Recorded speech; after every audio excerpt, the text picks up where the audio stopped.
আচ্ছা চলো আমরা শুরু করি আজকের টপিক, তোমরা জয়েন করতে থাকো। সো আমরা লাস্ট ক্লাসে কোয়ান্টাম সংখ্যা নিয়ে পড়াশোনা করেছিলাম। তো আজকে আমরা কোয়ান্টাম সংখ্যার সাথে সাদৃশ্যপূর্ণ আরও কিছু নীতি নিয়ে পড়াশোনা করব। এই যে নীতিগুলো আছে এগুলো পরীক্ষার জন্য অনেক বেশি গুরুত্বপূর্ণ। এগুলো থেকে আমাদের সিকিউ কোশ্চেন আসে, তারপর এমসিকিউ আসে, শর্ট কোশ্চেন আসে, বলতে পারো সবই আসে। তাহলে আমরা এখানে তিনটা নীতি শিখবো। একটাকে আমরা বলি হুন্ডের নীতি, একটাকে বলি পলির বর্জন নীতি, আরটাকে বলা আউফবাউ নীতি। এর মধ্যে আউফবাউ নীতি যেটা, এটা তোমরা অলরেডি পড়ে আসছো 9-10-এ। তো তোমাদের জন্য নতুন অ্যাকচুয়ালি দুইটা নীতি, একটা হুন্ডের নীতি আর একটা পলির বর্জন নীতি। তো চলো শুরু করে দিই আমরা। তো আমাদের এখানে প্রথম যে নীতিটা আছে এটাকে আমরা বলতেছি হুন্ডের নীতি, ঠিক আছে? আচ্ছা, তো এখন এই হুন্ডের নীতিটার মধ্যে কি বলছে সেটা আর কি আমরা একটু ডিসকাশন করব। তো এটা আমরা এর আগেও হুন্ডের নীতি নিয়ে একবার একটু কথাবার্তা বলছিলাম, তো এখন আর কি এলাবোরেটলি কথাবার্তা বলবো। আচ্ছা, এখানে বলছে কি যে একই উপস্তরের অরবিটাল সমূহের ইলেকট্রন প্রথমে একটি করে একমুখী স্পিনে প্রবেশ করে এবং পরবর্তীতে প্রয়োজন অনুসারে বিপরীতমুখী স্পিনে প্রবেশ করে। একে আমরা হুন্ডের নীতি হিসাবে জানি আর কি। আচ্ছা, তাহলে এখন এইটা আমরা একটা এক্সাম্পল দিয়ে বোঝার চেষ্টা করি, তাহলে জিনিসটা আর কি সহজ হয়ে যাবে। তো ধরো আমরা এখানে নিলাম নাইট্রোজেন। তো আমরা নাইট্রোজেনের জন্য পারমাণবিক সংখ্যা 7। এটা ইলেকট্রোবিন্যাসটা করলে কি হবে? 1s2 2s2 2p3। এখন আমরা যদি এটাকে বক্স আকারে দেখানোর চেষ্টা করি, তাহলে এই যে 2p যেটা আছে এটার নিচে আমরা একটা বক্স এঁকে ফেলি। তো আমরা বলতে পারি এই যে 2p উপস্তর আছে এটার মধ্যে তিনটা অরবিটাল আছে, যথাক্রমে কি কি অরবিটাল আছে? 2px আছে, 2py আছে, আর লাস্টলি 2pz আছে। এখন এই যে তিনটা অরবিটাল, এখানে ইলেকট্রন বলছে এই 2p উপস্তর তিনটা ইলেকট্রন আছে। এখন আমি যদি এটা চিন্তা করি এইভাবে যে একটা অরবিটাল তো দুইটা ইলেকট্রন থাকে, তাহলে আমি এখানে কি করলাম, এখানে দুইটা ইলেকট্রন দিয়ে দিলাম, তাহলে আর বাকি রইল একটা, এটা এখানে দিয়ে দিলাম, তাহলে কিন্তু আমার হয়ে গেল। বাট এটা অ্যাকচুয়ালি ভুল হবে, এভাবে করলে হবে না। তাহলে এখন কারেক্ট ওয়েটা কি সেটা আমাদেরকে হুন্ড বলল যে এই যে 2p উপস্তর আছে তার অনেকগুলো অরবিটাল আছে, তাহলে এখানে ইলেকট্রনগুলো কি করতে হবে? আমরা ইলেকট্রনগুলো প্রথমে একটা একটা একটা করে একমুখী স্পিনে প্রবেশ করাবো। একমুখী স্পিন মানে কি? তিনটার ঘূর্ণনের দিক একই হবে। এই তিনটারই ঘূর্ণনের দিক আমাদের অ্যান্টি ক্লকওয়াইজ। তিনটা ইলেকট্রন অ্যান্টি ক্লকওয়াইজের তিনটা ইলেকট্রনকে আমরা প্রত্যেক অরবিটালে একটা একটা করে দেব। পরবর্তীতে যদি আমাদের ইলেকট্রন দরকার হয় তখন আমরা বিপরীতমুখী স্পিনে দেব, ঠিক আছে? তো এইটাই হুন্ডের নীতিতে আর কি বলছে। তাহলে বিপরীতমুখী স্পিনের জন্য আমরা আরেকটা এক্সাম্পল দেখে ফেলি। ধরো আমরা এখানে নিলাম ফ্লোরিন নিলাম। তো ফ্লোরিন আমাদের 9, তাহলে এটা 1s2 2s2 আর কি 2p5। তাহলে আমরা এখন যদি এই যে 2p5 এর জন্য চিন্তা করি, তাহলে ধরো আমরা এখানে আবার সেম আমাদের পি এর জন্য বক্স হবে তিনটা, তো আমরা তিনটা বক্স আঁকলাম। একটা 2px, একটা 2py, আর একটা 2pz। এখন এই পাঁচটা ইলেকট্রন তাহলে আমরা কিভাবে দিব? হুন্ডের নীতি অনুযায়ী প্রথমে কয়টা করে ইলেকট্রন দিতে হবে? একটা করে একমুখী স্পিন। তাহলে আমরা এখানে এই একটা ইলেকট্রন দিলাম, এই একটা ইলেকট্রন দিলাম, এই একটা ইলেকট্রন দিলাম, তাহলে আমাদের একমুখী স্পিনে তিনটা ইলেকট্রন দেওয়া হয়ে গেল। পাঁচটার মধ্যে তিনটা দিয়ে ফেলছি, বাকি কয়টা? দুইটা। তাহলে ওই দুইটাকে বিপরীত স্পিনে দিব, মানে বিপরীত দিকে ঘুরে এভাবে দিব। তাহলে এই যে একটা, এই যে একটা, তাহলে কিন্তু হুন্ডের নীতি অনুসরণ করে ইলেকট্রন বিন্যাসটা হয়ে গেল। আচ্ছা, তো আশা করি এটা বোঝা গেছে। তো আমরা এই রিলেভেন্ট কিছু কোশ্চেন আর কি সলভ করব, যেগুলো আমাদের পরীক্ষায় সচরাচর এসে থাকে।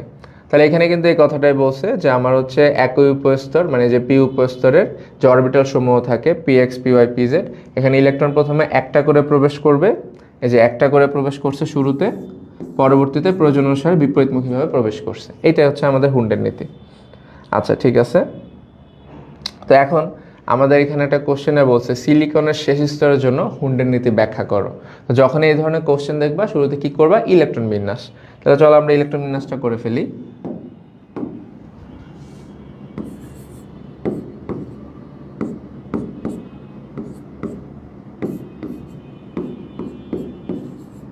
তাহলে এটা কি 14 আছে, তাহলে 1s2 2s2 2p6, তাহলে এখানে হয়ে গেল 10টা, আর বাকি রইল কি 3s2 আর 3p2।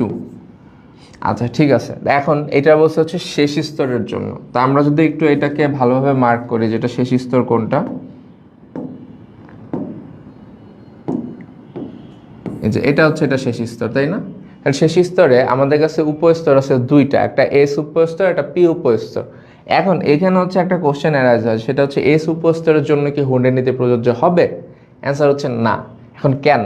আমাদের ডেফিনেশনটা যদি আমরা একটু ফিরে যাই, তার ডেফিনেশনে কি বলছে দেখো, বলছে একই উপস্তরের অরবিটাল সমূহের, মানে এই নীতিতে সেই সকল উপস্তরের কথাই বলছে যাদের হচ্ছে অরবিটাল সমূহ আছে, মানে একাধিক অরবিটাল আছে। এখন এমন কোন কোন উপস্তর আছে যেগুলো একাধিক অরবিটাল আছে? আমরা জানি এস উপস্তরের অরবিটালই আছে একটা, যেটা হচ্ছে আমাদের এস অরবিটাল। বাট আমি যদি পি উপস্তর চিন্তা করি, তার অরবিটাল হচ্ছে তিনটা, ডি চিন্তা করলে পাঁচটা, এফ চিন্তা করলে 7টা, এরপর জি চিন্তা করলে আরও বাড়বে। তো এইভাবে করে আমরা যদি বলি এস পি ডি এফ, এই যে উপস্তর আছে তাদের অরবিটাল হচ্ছে একাধিক, তাহলে এই এস বাদে বাকি যে উপস্তরগুলো আছে তাদের জন্য অ্যাকচুয়ালি হুন্ডের নীতিটা প্রযোজ্য। যেহেতু এখানে হচ্ছে এস উপস্তরের অরবিটালে একটা, তাহলে এস উপস্তরে একাধিক অরবিটাল এই কথাটাই খাটে না, এজন্য আমাদের এস উপস্তরে হুন্ডের নীতিটা প্রযোজ্য না। তাহলে এটা আমাদের এখানে একটু বলতে হবে, যে এখানে তোমরা লিখলা যে শেষ স্তরে 3s ও 3p এর মধ্যে 3s এর জন্য হুন্ডের নীতি প্রযোজ্য নয়।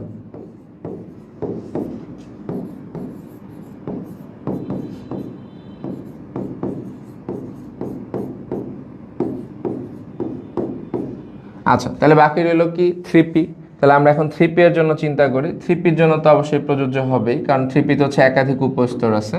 তাহলে আমরা 3p এর নিচে যদি বক্স করি, তাহলে আমরা এখানে p এর জন্য হচ্ছে 3টা বক্স করলাম, এখানে ইলেকট্রন আছে হচ্ছে 2টা। তো হুন্ডের নীতি অনুযায়ী আমার হচ্ছে কি ইলেকট্রন প্রথমে একমুখী স্পিনে প্রবেশ করবে।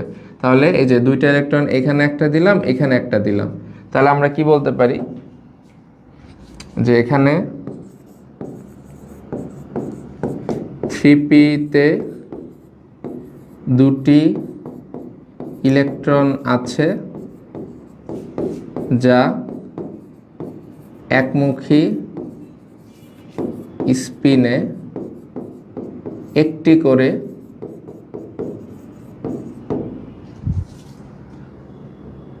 (3px ও 3py অরবিটালে প্রবেশ করে।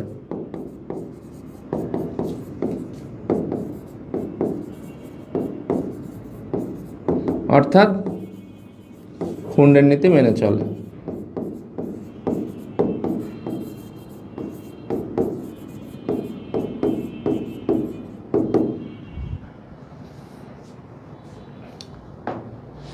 সো এটাই আর কি আমাদের অ্যান্সার, যে 3s এর জন্য হচ্ছে হুন্ডের নীতি প্রযোজ্য না, বাট 3p এর জন্য হুন্ডের নীতি প্রযোজ্য, কারণ এখানে একাধিক অরবিটাল আছে। তো অরবিটালগুলোতে ইলেকট্রন হচ্ছে একটা একটা করে প্রবেশ করতে পারে।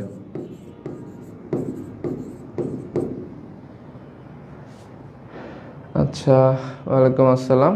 তো আশা করি এটা বোঝা গেছে। তাহলে আমরা আমাদের হচ্ছে নেক্সট কোশ্চেনে চলে যাই।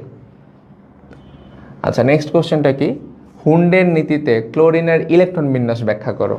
আমরা নর্মালি তো ইলেকট্রন বিন্যাস করতে পারি, 1s 2s এভাবে তো সবাই পারে, বাট এটা একটা স্পেশাল টাইপ। এখানে বলছে হুন্ডের নীতিতে ইলেকট্রন বিন্যাস করতে। তো এটা কীভাবে করা যায় চলো আমরা একটু দেখি। তো আমরা এখানে লিখলাম প্রথমত ক্লোরিনের হচ্ছে পারমাণবিক সংখ্যা 17। সো তাহলে এটার কি আসবে, 1s2 2s2 2p6 3s2 3p5।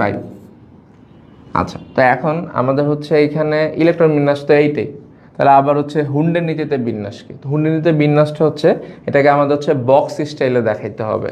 তো বক্স স্টাইলের ব্যাপারটা কীরকম,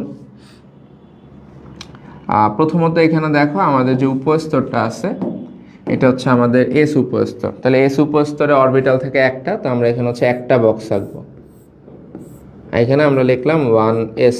আচ্ছা, এই একটা উপস্তর ইলেকট্রন আছে হচ্ছে 2টা, তাহলে আমরা এই 2টা ইলেকট্রন এখানে দিয়ে দিই। তাহলে এখানে হচ্ছে একটা 2টা ইলেকট্রন দেওয়া হয়ে গেল। এরপর যদি আমরা দেখি শক্তিক্রম অনুসারে 1s এর পরে যায় হচ্ছে 2s। তাহলে এখানে আমরা যদি একটু খেয়াল করি, এখানে একম স্তর থেকে দ্বিতীয় স্তরে গেছে, মানে এখানে শক্তি স্তর চেঞ্জ হয়েছে। তো শক্তি স্তর চেঞ্জ হলে যেটা করবা সেটা হচ্ছে এখান থেকে আমরা যদি এটাকে হচ্ছে বেস চিন্তা করি, এই বেস থেকে এক বক্স হাইট হচ্ছে উপরে উঠে যাবা। তার মানে 2s এর জন্য আমরা নেক্সট যে বক্সটা আঁকবো সেটা আঁকবো হচ্ছে এইখানে, ঠিক আছে? তাহলে এখানে আমরা এটা একটু লিখে দিই, শক্তি স্তর চেঞ্জ হলে এক বক্স উপরে উঠব।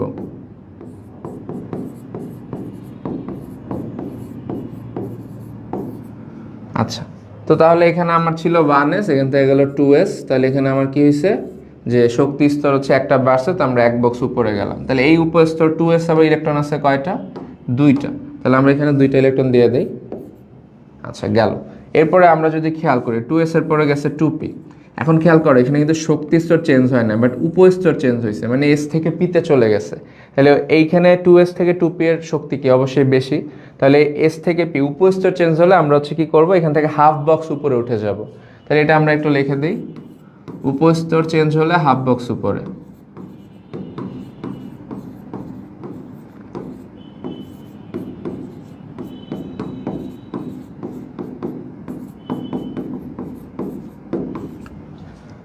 আচ্ছা, তাহলে এখানে আমার হচ্ছে 2p আছে, তাহলে 2pর জন্য আমাদের একটু বড় আঁকতে হবে, কারণ আমরা জানি 2pতে অরবিটাল হয় হচ্ছে 3টা। তাহলে এটা হচ্ছে আমাদের 2p, তাহলে এখানে আমরা 3টা বক্স আঁকলাম, ঠিক আছে? তাহলে এখানে 6টা ইলেকট্রন আছে, তা আমরা জানি একটা অরবিটাল হচ্ছে 2টা করে থাকবে, তাহলে 2টা করে ইলেকট্রন দিয়ে দিই। গেল। এখন আসলে 2pর পরে কই গেছে? 2pর পরে গেছে হচ্ছে 3s এ, তাই না? আচ্ছা, তাহলে এবার একটু খেয়াল করো, আবার এখানে 2 ছিল হয়ে গেছে 3, মানে হচ্ছে শক্তি স্তর চেঞ্জ হয়েছে। তাহলে কি বলছি, শক্তি স্তর চেঞ্জ হলে হচ্ছে এক বক্স গ্যাপ হবে। তাহলে এখানে আমরা আবার এক বক্স উপরে চলে গেলাম। হাই তো জায়গা হবে না। ওকে, তো এখানে হচ্ছে আমাদের 2টা ইলেকট্রন আছে, তাহলে এটা আমরা 3s লিখলাম, আর এখানে 2টা ইলেকট্রন দিয়ে দিলাম। এরপর আবার দেখো যে 3 সেম আছে, মানে শক্তি স্তর সেম আছে, উপস্তর চেঞ্জ হয়েছে, s থেকে p তে গেছে। তাহলে এখানে আমরা হাফ বক্স গ্যাপ দিব।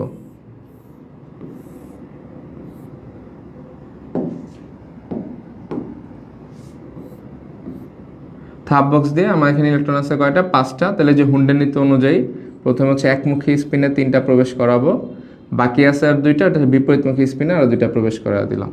তাহলে এটা হয়ে গেল আমাদের 3p।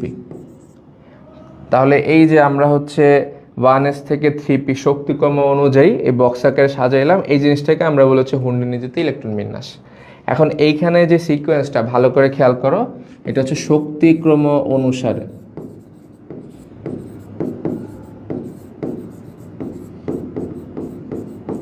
দ্যাট মিন্স আমরা যদি এর চেয়ে আরও বড় মৌলের দিকে যাই, সাপোজ ধরো হচ্ছে স্ক্যান্ডিয়াম বা ডি ব্লক মৌলগুলো, তখন কিন্তু আমরা একটা জিনিস জানি, সেটা হচ্ছে ইলেকট্রন প্রথমে হচ্ছে 4s-এ যায়, পরে 3d-তে যায়। তো আপনাকে কিন্তু ওই জিনিসটা এখানে ফলো করতে হবে, যে আমার হচ্ছে 3pর পরে আমার হচ্ছে 3d হবে না, 3pর পরে দিতে হবে 4s, 4s-এর পরে হচ্ছে 3d। তো এভাবে শক্তিক্রম অনুযায়ী যে সিকোয়েন্সটা আছে, ওই সিকোয়েন্সে বক্সগুলো ধাপে ধাপে নিচ থেকে উপরের দিকে দিতে হবে। ওকে, তো আপনাদের অত বড় মৌল দিয়ে আসে না, তো মোটামুটি এইগুলা শিখলেই হয়ে যাবে। তো আশা করি এটা বুঝতে পারছেন। তাহলে আমরা হচ্ছে নেক্সট টপিকে চলে যাই। আচ্ছা, তো আমরা হচ্ছে একটু আগে শিখছিলাম কি, আমরা শিখছিলাম হচ্ছে হুন্ডের নীতি। এখন আমরা শিখবো আরেকটা ইম্পর্টেন্ট টপিক, যেটার নাম হচ্ছে পলির বর্জন নীতি। আচ্ছা, সো এই পলির বর্জন নীতিতে কি বলছে আমরা একটু দেখে ফেলি। এখানে বলছে কোনো পরমাণুর যে কোনো দুটি ইলেকট্রনের 4টি কোয়ান্টাম সংখ্যার মান কখনো সমান হতে পারে না। আচ্ছা, 4টি কোয়ান্টাম সংখ্যা বলতে কি বলছে এটা আগে আমরা একটু বুঝি। এটা আমরা আগেও জানি, কোয়ান্টাম সংখ্যা 4টা টার্ম থাকে, একটা হচ্ছে n, একটা হচ্ছে গিয়ে l, একটা হচ্ছে গিয়ে m, আর একটা হচ্ছে গিয়ে s। m ছিল কি প্রধান কোয়ান্টাম সংখ্যা, l ছিল সহকারী কোয়ান্টাম সংখ্যা, m ছিল ম্যাগনেটিক কোয়ান্টাম সংখ্যা, আর s ছিল হচ্ছে স্পিন কোয়ান্টাম সংখ্যা। তো বলতেছে কোন একটা পরমাণুর আমি যদি যে কোনো 2টা ইলেকট্রনকে পিক করি, করে তাদের এই 4টা টার্ম বের করি, তো আমরা দেখতে পারবো ওই 2টা ইলেকট্রনের 4টা টার্ম কখনো ম্যাচ করতেছে না। এই কথাটা এখানে বলছে। তো চলো এটা আমরা প্রমাণ করে ফেলি একটা এক্সাম্পল দেখে। সাপোজ ধরো আমরা সবচেয়ে ইজিয়েস্ট একটা নিলাম, ধরো হচ্ছে হিলিয়াম নিলাম। ওকে, তো হিলিয়াম হচ্ছে এখানে 2, তাহলে এটা ইলেকট্রন বিন্যাস হচ্ছে 1s2। তো এইটার নিচে যদি আমরা একটা বক্স করে ফেলি কেমন হয়? এমন হয় আর কি। আচ্ছা, তাহলে এখানে 2টা ইলেকট্রন দিয়ে দিলাম। এই যে ইলেকট্রনটা, এটাকে আমরা হচ্ছে প্রথম ইলেকট্রন বিবেচনা করলাম, আর এই ইলেকট্রনকে আমরা হচ্ছে দ্বিতীয় ইলেকট্রন বিবেচনা করলাম। তাই আমরা এখন কি করব, এই দুইটা ইলেকট্রনের জন্য কোয়ান্টাম সংখ্যার সেট মানে এই চারটা টার্ম বের করে ফেলবো। তাই আমরা লিখলাম 1 mো ইলেকট্রনের জন্য। আচ্ছা, 1 mো ইলেকট্রনের জন্য আমরা হচ্ছে যদি বলি ইলেকট্রনটা আছে প্রথম শক্তি স্তরে, তাহলে তার এন এর মান হবে অবশ্যই 1। আচ্ছা, ইলেকট্রনটা আছে হচ্ছে এস উপস্তরে, তা আমরা কি জানি যে এস উপস্তর হলে এল এর মানটা হয় হচ্ছে 0, পি উপস্তর হলে এল এর মানটা হয় হচ্ছে 1, ডি উপস্তর হলে এল এর মান হয় হচ্ছে 2, আর এফ উপস্তর হলে এল এর মান হয় হচ্ছে 3। তাহলে এটা যেহেতু এস উপস্তর, তাহলে আমাদের এখানে এম এর মানটা হবে কত, সরি এম না এল, এল এর মানটা হবে হচ্ছে 0। আর এল যদি 0 হয় তাহলে আমরা আগেই দেখছি এম এর মানও অ্যাকচুয়ালি 0ই আসে। আচ্ছা, আর এখানে আমরা শুধু প্রথম ইলেকট্রনটা নিয়ে কাজ করতেছি। প্রথম ইলেকট্রনটা আপওয়ার্ড ডিরেকশনে আছে। আমরা লাস্ট ক্লাসেও শিখছিলাম ইলেকট্রন আপওয়ার্ড ডিরেকশনে থাকলে এস এর মান হয় +1/2। তাহলে আমরা এখানে এস এর মানটা +1/2 বসাইলাম। তাহলে এই হচ্ছে প্রথম ইলেকট্রনের জন্য কোয়ান্টাম সংখ্যার সেট বা চারটা কোয়ান্টাম সংখ্যা। এখন যদি আমরা দ্বিতীয় ইলেকট্রনের জন্য চিন্তা করি তাহলে এটা কি আসে?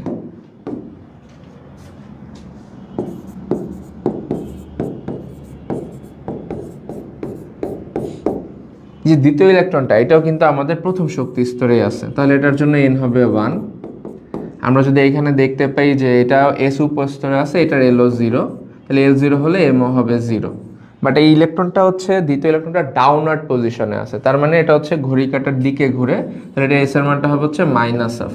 তাহলে এখন তোমাকে যদি জিজ্ঞেস করা হয় এই চারটা কোয়ান্টাম সংখ্যার মধ্যে কয়টা ম্যাচ করছে, তাহলে তোমরা খুব ইজিলি বলে ফেলতে পারো সেটা কি, যে ভাইয়া এখানে হচ্ছে আমাদের এনটা ম্যাচ করছে, কারেক্ট, এলটাও ম্যাচ করে ফেলছে, আরও ভালো এমও ম্যাচ করছে, বাট আনফর্চুনেটলি এসটা ম্যাচ করে নাই। যেহেতু এস ম্যাচ করে নাই, তাহলে আমি কি বলতে পারতেছি, চারটা কোয়ান্টাম সংখ্যা ম্যাচ করতে পারে না।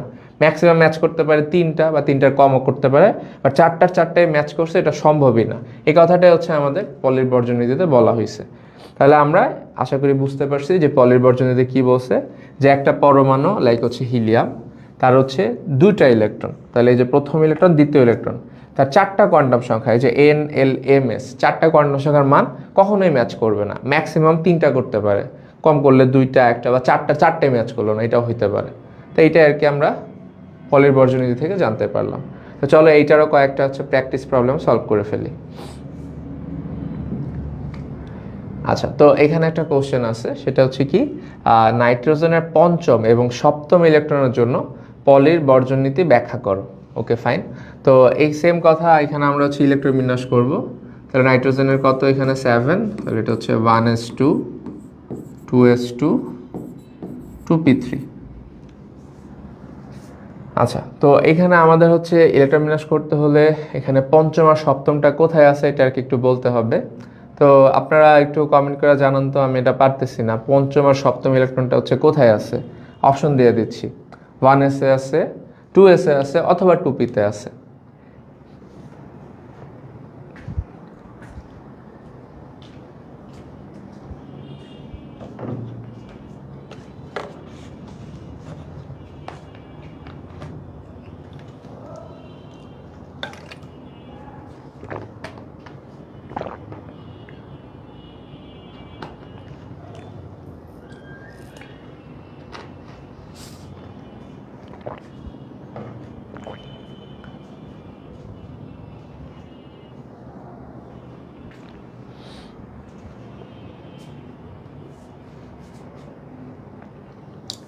এত তাড়াতাড়ি গুড নাইট? তুমি আসলে এত তাড়াতাড়ি ঘুমাও না নাটক করতেছো এখানে, বুঝতেছি না।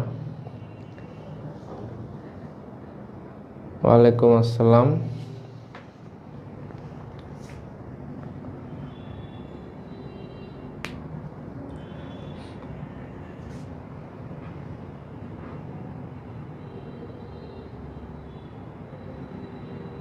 আচ্ছা, তো এখানে হচ্ছে আমাদের পঞ্চম ইলেকট্রন আর সপ্তম ইলেকট্রন এটা কোথায় আছে তাহলে আমরা দেখি। এখানে যদি আমরা গুনি যে এখানে হচ্ছে আমাদের 2টা ইলেকট্রন আছে, এরপর হচ্ছে এখানে 2টা আছে, 2 আর 2 যোগ করলে কত হয়, 4 হয়। তাহলে 5 কোত্থেকে হবে, এখান থেকে 5-এর পর 6 7, এটাও এখানে হবে। তাহলে আমাদের সঠিক উত্তর হচ্ছে এই যে 2p-তে হচ্ছে আমাদের 5 আর 7 নাম্বার ইলেকট্রনটা আছে, তাহলে আমরা 2p-র নিচে একটা বক্স করে ফেলি। তাহলে আমরা জানি p-তে হচ্ছে 3টা অরবিটাল হয়, তাহলে 3টা বক্স করে ফেলি, এগুলো লিখে ফেলি 2px 2py আর হচ্ছে 2pz। সো আমাদের হচ্ছে হুন্ডের নীতি অনুযায়ী কি হবে, এটা হচ্ছে প্রথমে একটা করে প্রবেশ করে সিঙ্গেল স্পিনে, তাহলে এখানে 3টা ইলেকট্রন আছে, 3টা এইভাবে প্রবেশ করলো। আচ্ছা, তাহলে এবার কোনটা কয় নাম্বার ইলেকট্রন বলে ফেলি। আমাদের এই পর্যন্ত হচ্ছে 4টা, দ্যাট মিনস এইটা হবে আমার 5 নাম্বার ইলেকট্রন, তাহলে এটা 5, এটা 6, এটা 7, তাহলে এটা হবে 7ম ইলেকট্রন। আচ্ছা, তাহলে আমরা 5 নাম্বার আর 7ম ইলেকট্রন, আচ্ছা একটা ইংরেজি একটা বাংলা হয়ে গেছে, সরি। আচ্ছা, তাহলে একটা পঞ্চম একটা সপ্তম, 2টা ইলেকট্রন পেয়ে গেলাম। এখন হচ্ছে ওদের জন্য কি করব, ওই যে এন এল এম এস 4টা টার্মকে বের করে ফেলবো। আচ্ছা, নুসাইবা বলছে 2p3 2px 2py। আচ্ছা গুড, 2px হবে আর 2pz হবে। ট্রাই করার জন্য ধন্যবাদ। আচ্ছা, এখন আসা হচ্ছে আমরা তাহলে লিখি পঞ্চম ইলেকট্রনের জন্য।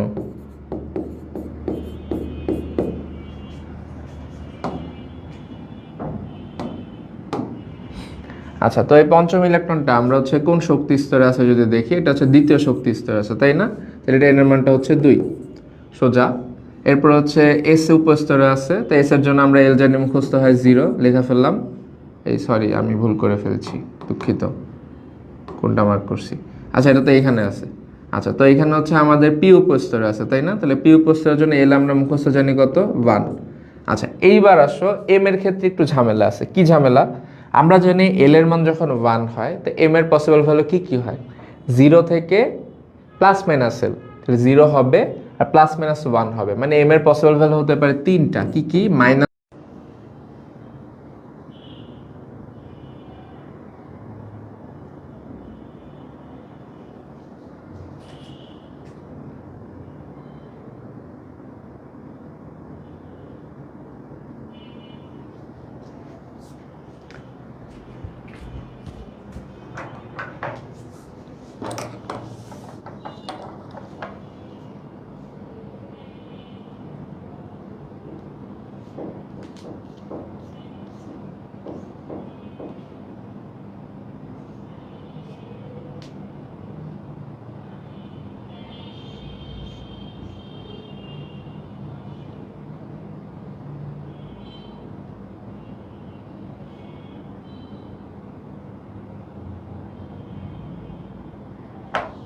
আচ্ছা নেট হচ্ছে একটু প্রবলেম করছে, ভিডিও হচ্ছে কাট হয়ে গেছিল।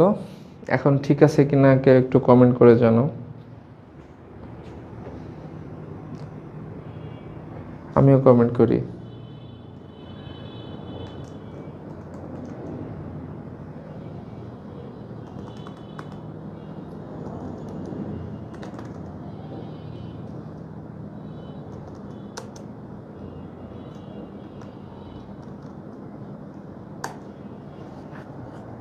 আচ্ছা সামি, ওয়ালাইকুম আসসালাম, আজকে এত তাড়াতাড়ি আসছো। আচ্ছা ওকে, তাহলে আমরা আবার হচ্ছে রিজিউম করি যেখানে শেষ করছিলাম। কই শেষ করছিলাম ভুললেও গেছি। আচ্ছা মনে পড়ছে, আমরা এখানে এটা এক্সপ্লেন করে ফেলছিলাম। তো আমরা বলছিলাম লাস্টারকে একটু বাংলা কথা লিখতে হবে, তো এভাবে বলে দিবা যে পলি কি বলছে বর্জনীতিতে, যে আমার হচ্ছে এখানে 4টা কোয়ান্টাম সংখ্যা কখনো ম্যাচ করবে না।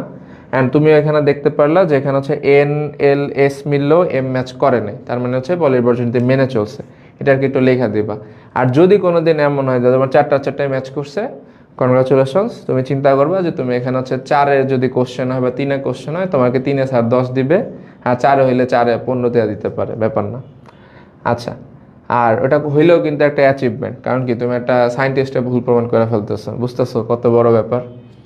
আচ্ছা, তাহলে আশা করি এটা বোঝা গেছে। আমরা তাহলে হচ্ছে পরের সমস্যাটায় চলে যাই। আচ্ছা, তো সমস্যা না, এটা আসলে আরেকটা স্টেটমেন্ট, ওনাদের আসলে কাজ কাম ছিল না, খালি স্টেটমেন্ট বানাইতো আর কি।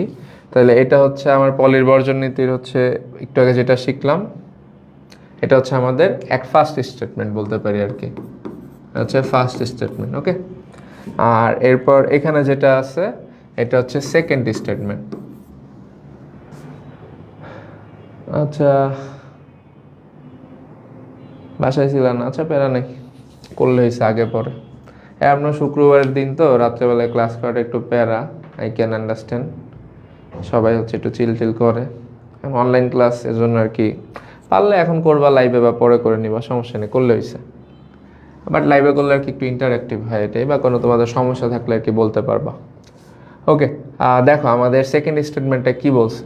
বলছে একটি পারমাণবিক অরবিটালে সর্বাধিক 2টি ইলেকট্রন থাকতে পারে, বাট শর্ত কি, যদি তাদের ঘূর্ণন বা স্পিনের দিক বিপরীতমুখী হয়। আচ্ছা, তো এটা নিয়ে আমরা আগেও ডিসকাস করছি, বাট এটা কি স্টেটমেন্ট আকারে আর কি আমাদের পলির বর্জনীতিতে বলা হয়েছে। তো এখানে কি বলতেছে, ধরো আমাদের কাছে একটা অরবিটাল আছে, সেটা হচ্ছে 1s। তো বলতেছে 1s এ ইলেকট্রন 2টা থাকতে পারবে ম্যাক্স, বাট শর্ত হচ্ছে একটা যদি আপওয়ার্ড হয় আর একটা হইতে হবে ডাউন হয়। মানে হচ্ছে কি, একটা ইলেকট্রন যদি অ্যান্টি ক্লকওয়াইজ ঘুরে আরেকটা ঘুরতে হবে হচ্ছে ক্লকওয়াইজ, ঠিক আছে। আর যদি এরকম হয় যে 2টা ইলেকট্রনই হচ্ছে একই স্পিনে আছে বা একই ডিরেকশনে দিয়ে রাখছো, তাহলে যেটা হবে একই স্পিনের 2টা ইলেকট্রন একটা এটাকে বিকর্ষণ করে। আর এই ক্ষেত্রে হচ্ছে বিকর্ষণটা হয় না, ফলে এখানে আর কি এভাবে 2টা ইলেকট্রন রাখা যায়। তাহলে সে বলছে একটা অরবিটালে ইলেকট্রন 2টা থাকবে, শর্ত হচ্ছে 2টার ঘূর্ণন বা স্পিনের ডিরেকশন অপোজিট হইতে হবে। আচ্ছা, তাহলে এটা হচ্ছে আর কি পলি বলছে। তাহলে এইটা আপনাদের একটা এমসিকিউ কোশ্চেন আসে, ঠিক আছে, যে একটা অরবিটালে ম্যাক্স 2টি ইলেকট্রন থাকে, এটা কোন নীতিতে বলছে। তা আপনারা সবাই হচ্ছে ম্যাক্স এন্ডামে কনফিউজ হয়ে বলে ফেলেন হচ্ছে হুন্ডের নীতি, কারণ হুন্ডের নীতিতে এটা আর কি একটু ডিসকাশন আছে, বাট এইটা এক্স্যাক্টলি বলছে হচ্ছে পলির বর্জন নীতিতে, এটা মনে রাখবেন। যদি বলে একটা অরবিটাল 2টা ইলেকট্রন, কোন নীতিতে বলছে, পলির বর্জন নীতি। ক্লিয়ার? আচ্ছা, তো এইটার পয়েন্ট অফ ভিউ থেকে আমরা হচ্ছে একটা কোশ্চেন আর কি সলভ করতে পারি। কোশ্চেনটা কি অ্যাড করছি? হ্যাঁ করছি। আচ্ছা ঠিক আছে, তাহলে এখন আসেন, আচ্ছা কোশ্চেন সলভের আগে আরেকটা জিনিস দেখাই। এটা একটা বক্স আর কি, সাপোজ এগুলো আপনারা এমনিই পারেন আর কি, তাও দেখাই আর কি।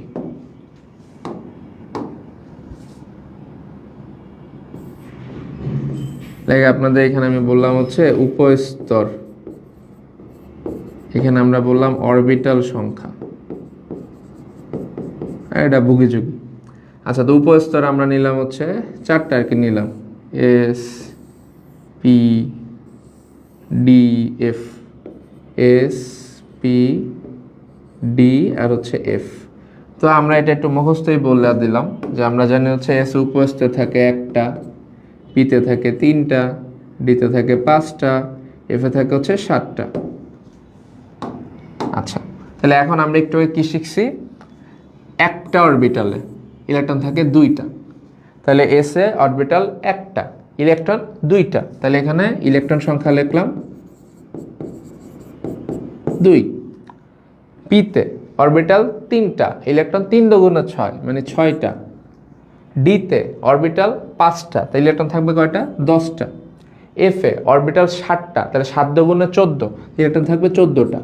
অ্যাকচুয়ালি এই নীতির উপর বেস করেই আমরা যে 9 10 একটা জিনিস শিখছিলাম, সেটা কি, যে আমার হচ্ছে এস এ সর্বোচ্চ ইলেকট্রন থাকতে পারে 2টা, পিতে থাকতে পারে 6টা, ডিতে থাকতে পারে 10টা, এফে থাকতে পারে 14টা।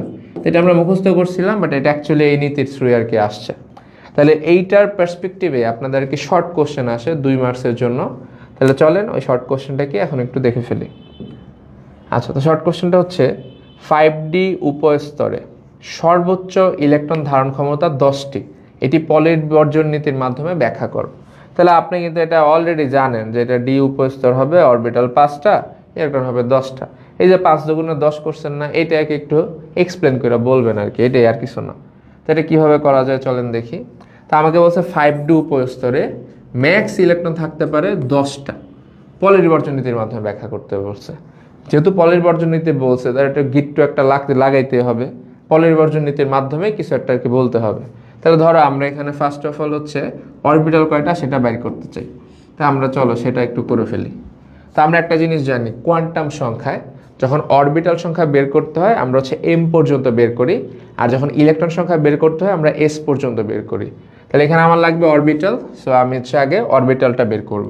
তাহলে অরবিটালের জন্য এম পর্যন্ত যাব। তাহলে এখানে হচ্ছে 5D আছে, যেহেতু 5 বলছে তাহলে এন এর মান হচ্ছে 5, এটা নিয়ে আমাদের কোনো সন্দেহ নাই। আর যেহেতু ডি উপস্তর, তাহলে এলটা হচ্ছে আমাদের মুখস্থ, সেটা হচ্ছে 2। তাহলে এল যখন হচ্ছে 2 হয় তখন এম এর মান কি কি হয়, এম হয় কি আমরা জানি 0 থেকে প্লাস মাইনাস এল, মানে 0 থেকে প্লাস মাইনাস 2 পর্যন্ত। তাহলে 0 প্লাস মাইনাস 2 এর মধ্যে ইন বিটুইন আবার কি আছে, প্লাস মাইনাস 1, তাই না? আচ্ছা, তাহলে এইটাই যদি আমরা এখানে একটু লিখি, -2 -1 0 1 আর হচ্ছে 2, তাহলে আমরা এখানে বলতে পারি আমরা কয়টা অরবিটাল পেয়ে গেছি। এখানে 5টা m এর মান, মানে অরবিটাল সংখ্যা হচ্ছে 5টি।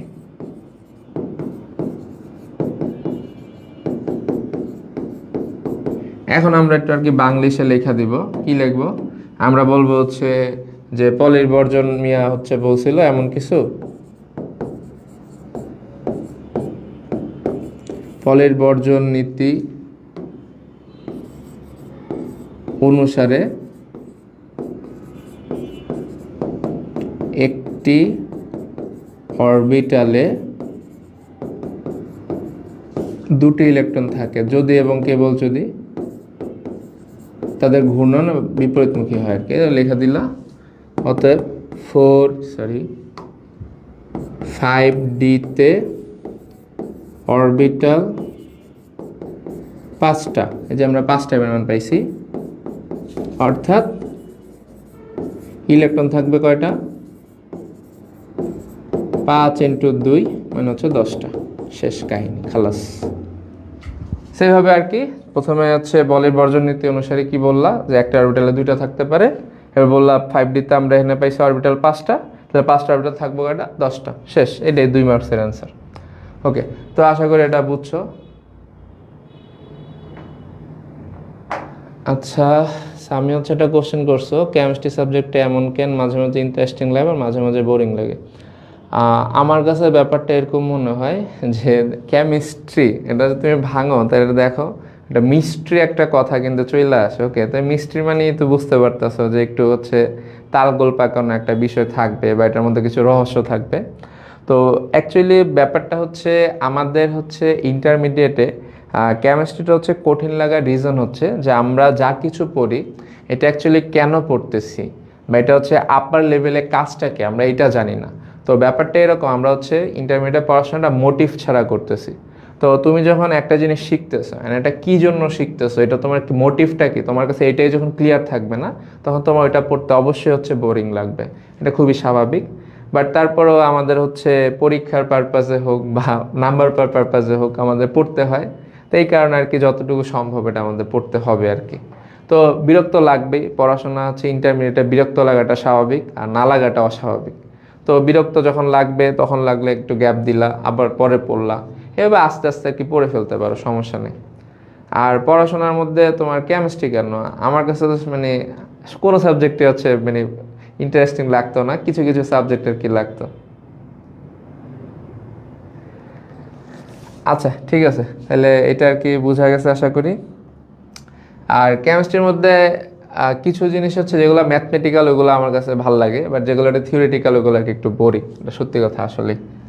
তো এই জন্য আর কি আমরা চেষ্টা করতেছি যে সব পড়ার হচ্ছে একটু শর্টে তোমাদেরকে বোঝানোর, মানে যেই মেইন বিষয়বস্তুটুকু না বুঝতেই নয় শুধু ওইটাই বলা। এক্সাজারেট কথাবার্তা বললে তোমরা এমনি বোর ফিল করবা, স্বাভাবিক ব্যাপার। আচ্ছা, দেখো এখানে আমাদের হচ্ছে তাহলে 2টা নীতি শেষ, এখন হচ্ছে 3 নাম্বার নীতি, আফবাও নীতি। এটা পড়ালেই আমাদের আজকের ক্লাস শেষ। তো আমরা ট্রাই করতেছি হচ্ছে ক্লাসগুলো একটু শর্ট করার, কারণ আমরা খেয়াল করছি ক্লাসগুলো একটু লেন্দি হয়ে যাচ্ছে। ওকে, চলো দেখি এটা। তো এটা তোমরা অলরেডি পারো, নতুন করে পড়ানোর কিছু নাই। তো এখানে কি বলছে, কোনো পরমাণুতে ইলেকট্রন প্রথমে নিম্ন শক্তির অরবিটালে গমন করে, পরবর্তীতে শক্তিক্রম অনুসারে উচ্চ শক্তি অরবিটালে গমন করে। একে আমরা আফবাও নীতি হিসাবে জানি। আর অরবিটালের শক্তি বের করার সূত্র হচ্ছে n+l, যেখানে এনটাকে আমরা বলি হচ্ছে কি যে প্রধান কোয়ান্টাম সংখ্যা বা শক্তি স্তর বলতে পারো,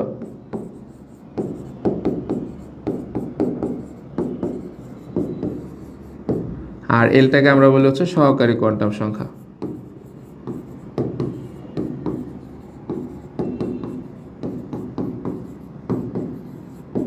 আচ্ছা, এবার তোমাদেরকে আমি একটা কোশ্চেন করি, ঠিক আছে?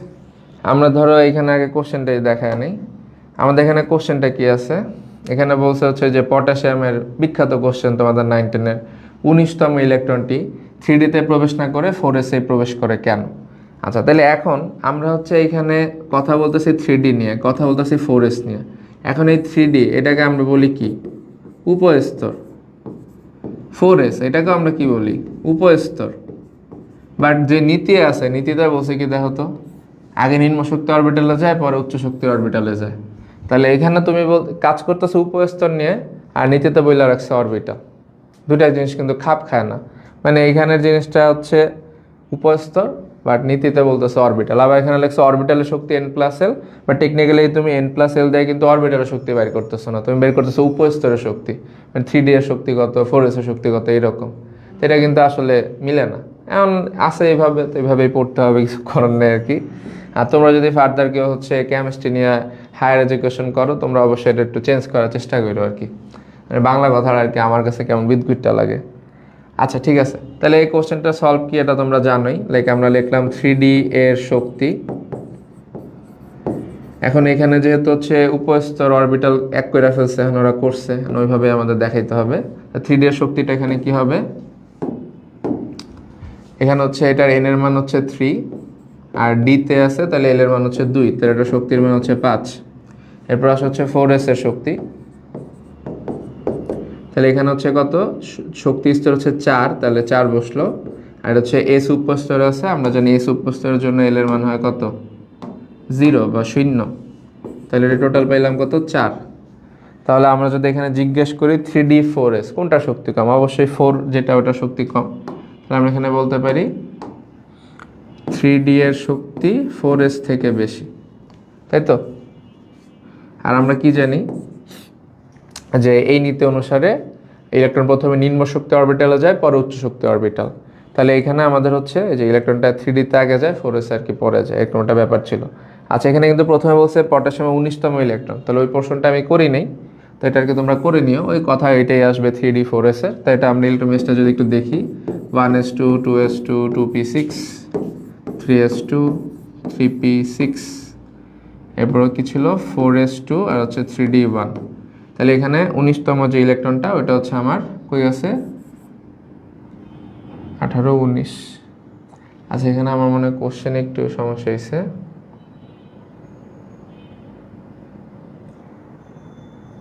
আচ্ছা এটা 18, 19তম হবে না, এটা হবে হচ্ছে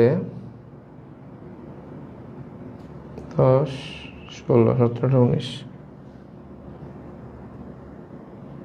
এটা হচ্ছে 18 হবে, 18 না 17 দাও, 17 হলে ঠিক আছে। প্রিন্টিং একটু ভুল হয়ে গেছে, এটা হচ্ছে 17তম। ওকে, আর 17তম ইলেকট্রন কোনটা, এই যে এই পর্যন্ত হচ্ছে আমার 16টা ইলেকট্রন, তাই তো। তাহলে এখানে 17 যে ইলেকট্রনটা, ওটা হচ্ছে আমার 3D তে যায় না, যায় কই 4s এ। তো এটাই হচ্ছে কোশ্চেন, যে 17 নাম্বার যে ইলেকট্রনটা আছে, 17তম যে ইলেকট্রন, সেই বাবা যে হচ্ছে 3D তে না যায় 4s এ কেন যায়। তাহলে এখানে আমরা এইভাবে এক্সপ্লেন করতে পারি যে আমার হচ্ছে 3D এর শক্তি বেশি, 4s এর শক্তি কম। আর আমরা জানি হচ্ছে তোমার হচ্ছে 4s হচ্ছে নিম্ন স্তর বা নিম্ন শক্তি অরবিটাল বা উপস্তর, তাহলে ওইখানে ইলেকট্রনটা এই নীতি অনুযায়ী আগে যাবে। এই জন্য 17 নাম্বার ইলেকট্রনটা আগে 4s এ যায়, পরে হচ্ছে 3D তে আর কি পরবর্তী ইলেকট্রনগুলো যায়। এইটাই হচ্ছে আর কি অ্যান্সার। তাহলে এখানে আমরা বলতে পারি 4s এর শক্তি কম, তাই 4s আগে যায়।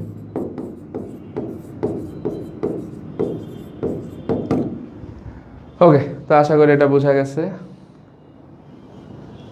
আচ্ছা আমি বলছে সহমত, বাংলা পারি না, বাংলার জন্য ব্রাহ্মণবাড়িয়া আমাদের নূর হয়ে আসছে।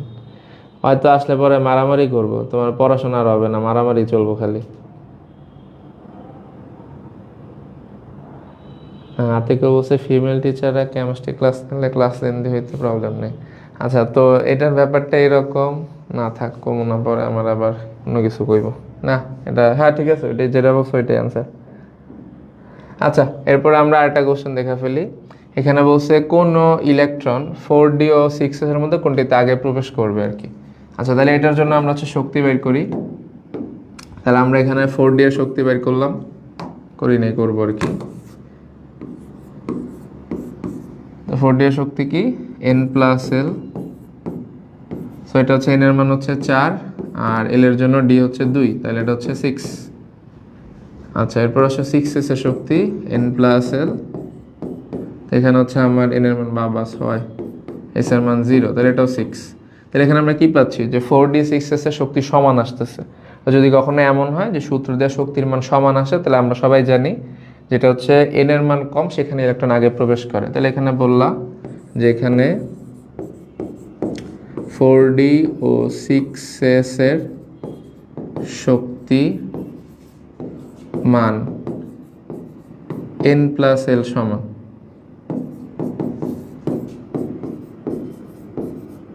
এক্ষেত্রে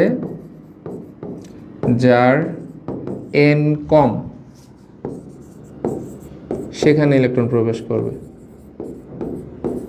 আগে প্রবেশ করে।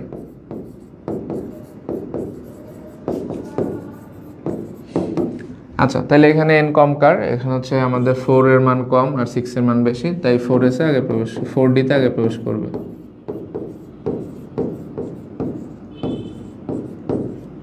এই আর কি। তো আশা করি এটা বুঝতে পারছো। আগেরটা তো কমন কোশ্চেন, আর এটা হচ্ছে n যেটা কম সেটা আগে প্রবেশ করবে।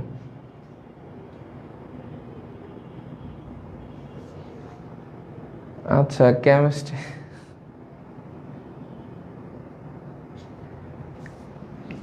আসলে কেমিস্ট্রি ফিমেল টিচার নাই, আমাদের সময় ছিল না, খালি কলেজে একটা কেমিস্ট্রি ম্যাডাম ছিল, বাট অনেক চিল্লাইতো হুদেই। আচ্ছা ঠিক আছে, এবার আসা হচ্ছে এখানে লাস্ট টপিক, এটা বলছে হচ্ছে অরবিটালের শক্তির ক্রম। তো আমরা এখানে শক্তির ক্রমটা একটু আঁকাআঁকি করি, আমরা এটাও দেখে আসছি, তো এটা আর কি আমাদের প্রায়শই লাগবে, তো এটা একটু দেখে ফেলি। তাহলে প্রথমে আমরা কি করব, এখানে 1s লিখবো, পরে হচ্ছে 2s 2p, তারপর হচ্ছে 3s 3p 3d, তারপর হচ্ছে 4s 4p 4d 4f, তারপর হচ্ছে 5s 5p 5d 5f, তারপর হচ্ছে 6s 6p 6d, তারপর হচ্ছে 7s 7p, লাস্টে হচ্ছে 8s। তো এটা আমরা আগেই দেখে আসছি। তো আমরা হচ্ছে এখানে একটা সিকোয়েন্স ফলো করতাম আর কি, ওই সিকোয়েন্সটা আমরা এখানে দেখব। এখানে আমরা লিখলাম হচ্ছে ক্রম। আচ্ছা, তাহলে এখান থেকে আমরা আরও কিছু জিনিস একটু শুনি। লাইক হচ্ছে আমাদের এখানে হচ্ছে এন এর মান আছে হচ্ছে 8টা। তাহলে এখন এই এন এর মান কি 8টা পর্যন্তই সীমাবদ্ধ? অ্যান্সার হচ্ছে না, 8-এর পরেও কিন্তু আছে, 9 10 এগুলো ধরা যায় চাইলে। আবার এখানে আমরা যদি দেখি যে আমার হচ্ছে চতুর্থ স্তর হচ্ছে 4টা উপস্তর আছে, আবার পঞ্চম স্তরে 4টা।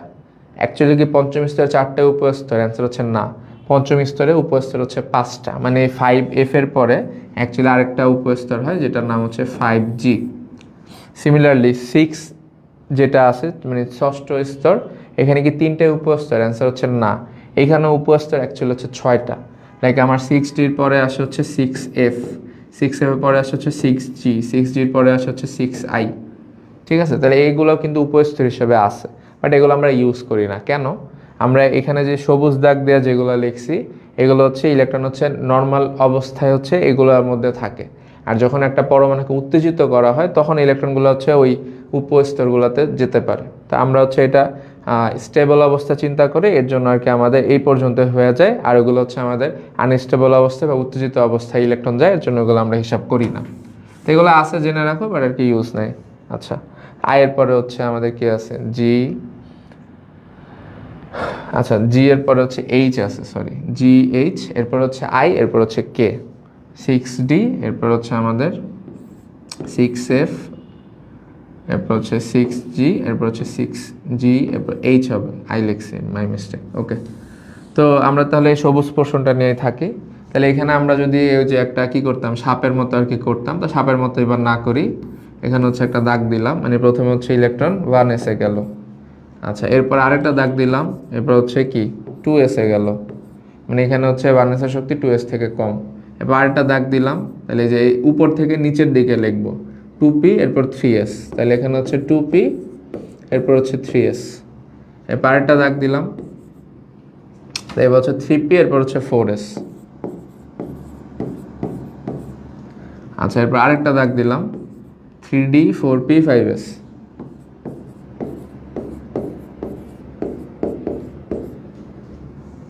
বারোটা দাগ দিলাম, তাহলে কি আসবে?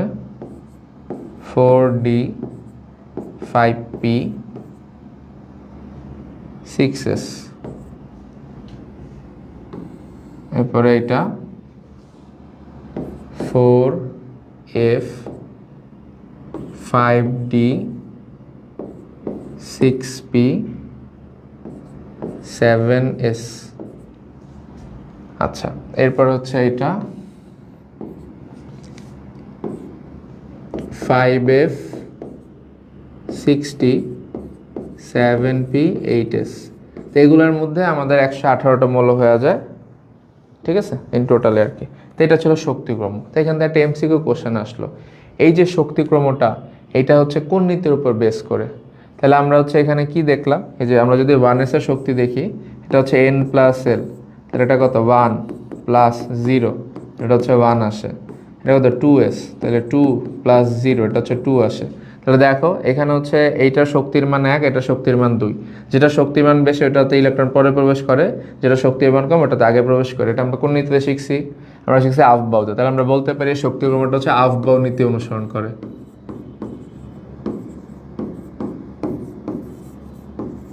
আফবাউ নীতি অনুসারে এটা এমসিকিউতে আসতে পারে যে অরবিটালের শক্তিক্রম হচ্ছে আফবাউ নীতি অনুসারে হয় কি না। আচ্ছা, তো এই যে সিকোয়েন্সটা আমরা শিখলাম, এটার অ্যাকচুয়ালি অনেক শর্টকাট টেকনিক আছে মনে রাখার। তো অনেকে অনেকভাবে এটা রিপ্রেজেন্ট করে, অনেকে হচ্ছে মুখস্থ করে সিকোয়েন্স ওয়াইজ, এসএসপি, এরপর হচ্ছে এসপিএস, এভাবে করে ডিপিএস, এভাবে করে আর কি অনেকে মনে রাখে ছন্দ আকারে। তা আমি ছন্দ আকারে মনে রাখাটা আর কি প্রেফার করি না, এই কারণে কারণ তুমি যতক্ষণ হচ্ছে ছন্দ আকারে মনে করে হচ্ছে লিখবা, তুমি যদি ততক্ষণে কষ্ট করে এটা একটু তুইলা যদি মানে আইকা ফেলো, তাহলে আর কি অনেক তাড়াতাড়ি হয়ে যায়। তো তোমাদের যেটা ইচ্ছা, কারো যদি ওই ছন্দ আকারে মনে রাখতে মন চায় তোমরা মনে রাখতে পারো। আর যারা আমার মতো গরিব স্টুডেন্ট আছো, যাদের ছন্দ টন্দ অত মনে থাকে না, মুখস্থবিদ্যা ভালো না, তারা এটা একটু সিকোয়েন্স আকারে কাইটা কাইটা আর কি কইরা ফেললা, তাইলে হয়ে যায় আর কি।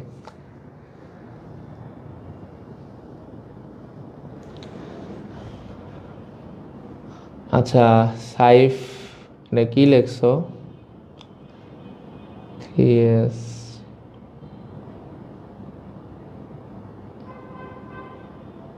এটা কি ছন্দ লেখছো নাকি? I don't know. আচ্ছা, ওকে, হ্যাঁ আফবাউ নীতি। নাদিম হাসান বুঝি নাই, কি বুঝো নাই এটা একটু বললে ভালো হয়।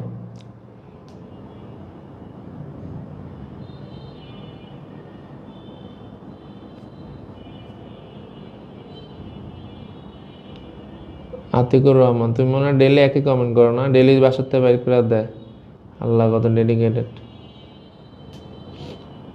আচ্ছা, সাইফ কইছে মুখস্থ করা ভালো, যার কাছে যেটা। তুমি তো মুখস্থ বিদ্যায় পটু, ঠিক আছে, তুমি মুখস্থ করো, খালি সিলি মিস্টেক করো না, তাইলেই হইব। আচ্ছা, ওকে, তা আমরা হচ্ছে এটার একটা আর কি প্রয়োগ করি, মানে সিকোয়েন্সটা আসলে আমাদের কি কাজে লাগে। তো টিচাররা মাঝে মাঝে আর কি যেটা করে সেটা হচ্ছে আমাদের সাথে একটু মশকরা করে। মশকরাটা কি, তোমরা সাধারণত হচ্ছে 1 থেকে 30 বা 36 এর মধ্যে যদি ইলেকট্রন বিন্যাস দেয়, ফটাফট করে ফেলো। মাঝে মধ্যে কী করে, ধূপ করে একটা বড় মৌল দেওয়া করে ইলেকট্রন বিন্যাস করো। তো ওই ইলেকট্রন বিন্যাসটাই দেখা যায় হচ্ছে 3 মার্কসের জন্য চলে আসছে বা 4 মার্কসের জন্য, তখন আর কি বেকায়দায় পড়ে যাও। ধরো আমরা একটা বেকায়দায় ফেলাই, এখানে হচ্ছে আছে থেলিয়াম, ওকে। তো এই থেলিয়ামের হচ্ছে পারমাণবিক সংখ্যা হচ্ছে 81। পারমাণবিক সংখ্যা না জানলে আর ইলেকট্রন বিন্যাস করা যায় না আর কি। তো এইটা একটা ঝামেলা, দেখা যায় হচ্ছে হুট করে একটা বড় মৌল দেওয়া দেয় আর বলে এটা ইলেকট্রন বিন্যাস করো। তাহলে এখন এই বড় মৌল যখন ইলেকট্রন বিন্যাস করবা, তখনই কিন্তু এই ঝামেলাটা হয় যে কোনটার পরে কী লিখবা বুঝো না। এই জন্য আর কি বললাম, যারা মুখস্থ করো তো করো, তারা বাকিরা হচ্ছে এভাবে একটু কষ্ট করে তুলে নিবা আর কি।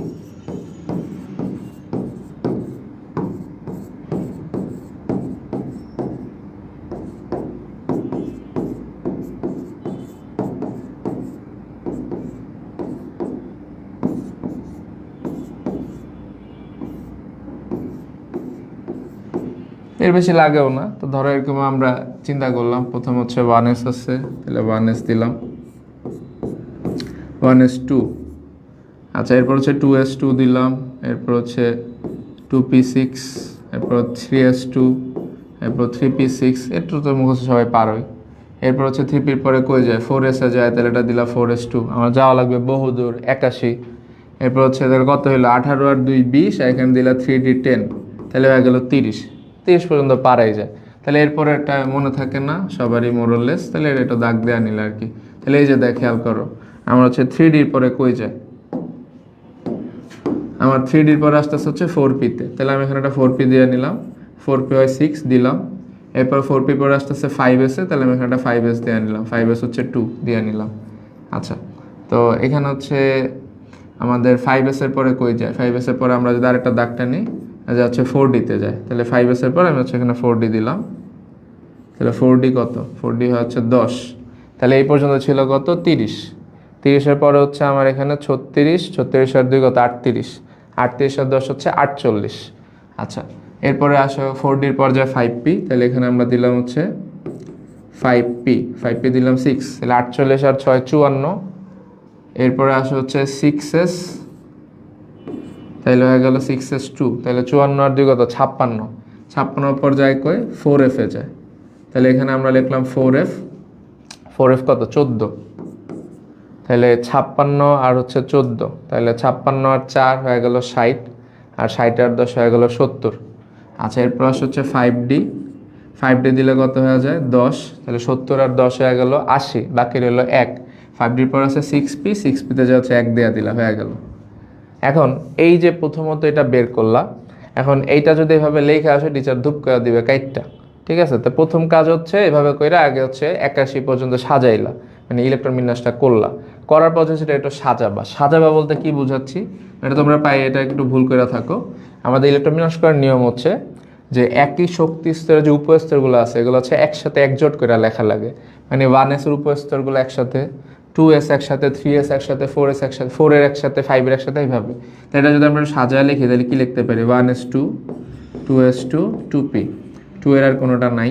এরপর আসে 3s2, 3p6, 3d10। আচ্ছা, এরপরে আসে হচ্ছে 4s2, 4p6, এখানে একটা আছে 4d10, এরপরে এখানে একটা আছে 4f14। এরপর আসে হচ্ছে 5s2, এরপর আসে হচ্ছে 5p6। আচ্ছা, 5-এর আর আছে, হ্যাঁ 5d আছে, 5d হচ্ছে 10। এরপর 6-এ কি আছে, 6-এ আছে 6s2 আর হচ্ছে 6p1, 6 আর জায়গা, হ্যাঁ। তো এরপর আর কি যে 6s2 আর হচ্ছে 6p1, তো এইভাবে করলে আর কি আমাদের হয়ে যাচ্ছে, ঠিক আছে? এটা আর কি সাজাইলা যে এখানে আমার হচ্ছে যে এনগুলো আর কি 2টা, 3টা, 4টা, এখানে 3টা আর এখানে 2টা, এভাবে করে সাজাবা, তাইলে ইলেকট্রন বিন্যাসটা হয়ে যাবে। আচ্ছা, আমি বলতেছি তুলতে তুলতে তো এক্সামের টাইম শেষ হয়ে যাবে। তুমি একটা জিনিস চিন্তা করো, সেটা হচ্ছে তোমার এই কোশ্চেনটা পরীক্ষা আসছে 3 মার্কসের জন্য। 3 মার্কসের জন্য তুমি টাইম পাবা মিনিমাম 7 থেকে 8 মিনিট।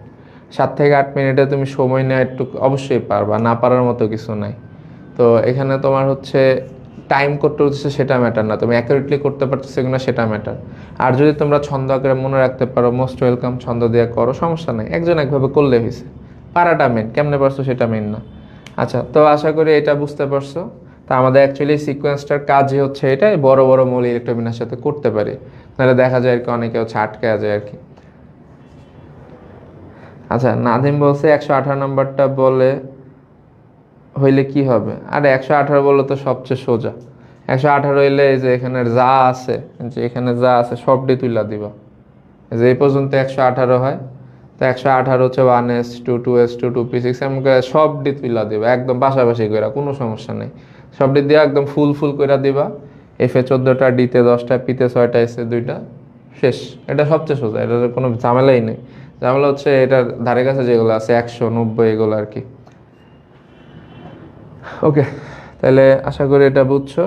আর তোমাদের হচ্ছে একটা বাড়ির কাজ দিয়ে, সেটা হচ্ছে তোমরা হচ্ছে একটু বড় বড় মৌলের ইলেকট্রন বিন্যাস প্র্যাকটিস করবা, ঠিক আছে? একে আমি একটা দুটো এটা লিখে দিচ্ছি। তোমরা হচ্ছে এজি প্র্যাকটিস করতে পারো, এরপর হচ্ছে উরাম প্র্যাকটিস করতে পারো, প্লাটিনাম প্র্যাকটিস করতে পারো, এরপর হচ্ছে আরজি রোয়েন্টজেনিয়াম প্র্যাকটিস করতে পারো। এগুলো প্র্যাকটিস করো, আশা করি এটা প্রবলেমটা আর হবে না ইনশাল্লাহ। মানে পরীক্ষার আগে এটা এক দুইবার আর কি কইরা যাবা, করলে আর কি প্যারা খাবা না। ওকে, তো এরই সাথে আমাদের হচ্ছে আজকের ক্লাস শেষ। আমরা নেক্সট ক্লাস হচ্ছে হাইড্রোজেন বর্ণালী নিয়ে হচ্ছে ক্লাস নিব, যেটা থেকে আমাদের এই চ্যাপ্টারের পরীক্ষায় কোশ্চেন আসেই, অ্যান্ড ওইটা একটা ইম্পর্টেন্ট টপিক। তো আশা করি সবাই নেক্সট ক্লাসটা অ্যাটেন্ড করবা। কারো এই পর্যন্ত কোনো সমস্যা থাকলে একটু বলবা।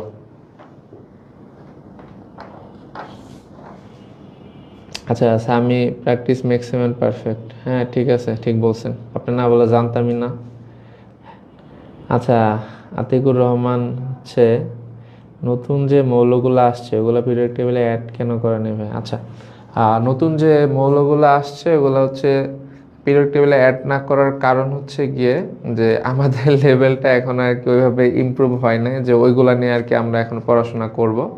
তো ব্যাপারটা হচ্ছে মানে একটা জিনিস যখন হচ্ছে নতুন আসে তো এটা একটা সিস্টেমেটিক ওয়েতে আর কি সব জায়গায় হচ্ছে অ্যাড হইতে থাকে। তো এখনও ওই সময়টা হয় না, এর জন্য আর কি অ্যাড হয় না। হয়তো আমরা দেখতে পারবো আগামী 2-3 বছর পরে হয়তো এগুলো অ্যাড হবে, মানে যখন ওই মৌলগুলো নিয়ে একদম ফুল ডিটেলসে গবেষণা হয়ে যাবে, সব কিছু শেষ হয়ে যাবে, তখন আর কি অ্যাড করবে। তো রাইট না হচ্ছে মৌলগুলো আর কি ডেভেলপিং ফেজে আছে, ওগুলো সব ধরনের ডিটেলস এখনও হচ্ছে সায়েন্টিস্টরা বের করতে পারে নাই, এর জন্য আর কি এখনও পিরিয়ড টেবিলে সম্ভবত অ্যাড করে না, এটা আর কি আমার ধারণা। আচ্ছা ঠিক আছে, খোদা হাফেজ, দেখা হবে নেক্সট ক্লাস।